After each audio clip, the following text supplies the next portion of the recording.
पाटील। मी नंदगाव गावचा शेतकरी असून नंदगाव तालुका करवीर जिल्हा कोल्हापूर येथे मी जमीन कसतो।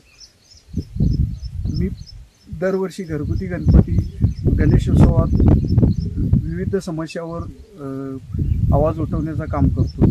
त्याप्रमाणे याही वर्षी शक्तिपीठ महामार्गाच्या विरोधी जे आंदोलन चालू आहे त्या आंदोलन सादर करण्याचा मी प्रयत्न केलेला आहे। शक्तिपीठमुळे माझ्या जिल्ह्यातील व माझ्या जिल्ह्याबरोबर 12 जिल्ह्यातील जमीन नेस्तनाबूद होणार आहे आणि बहुतेक लोक अल्पभूधारक असल्यामुळे ते भूमिहीन होणार आहेत आणि भूमिहीन झाल्यामुळे जरी मी शक्तिपीठ बाधित नसलो तरी मला शेतकऱ्याबद्दल जाण आहे।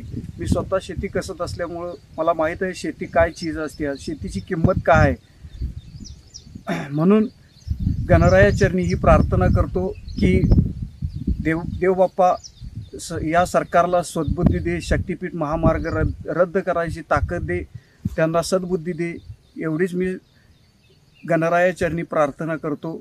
जय हिंद। अशाच नवनवीन अपडेट्ससाठी डिजिटल कोल्हापूर चॅनेलला सबस्क्राइब करायला विसरू नका।